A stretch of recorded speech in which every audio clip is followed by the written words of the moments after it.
Ama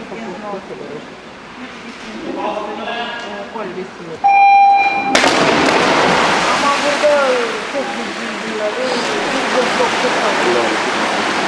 Starki kutsutuksen asetustarkoitus. Ensimmäinen maailmanmestaruusmaa. Teinen rata Robert Lyckler, Fortuna. Kolmas rata Antoni Shevchenko, neljäs rata David Gassman, Akvala.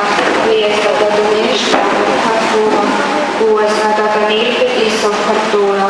Seitsmes rata Jan Ganeev, kahdeksas rata Daniil Lukashin,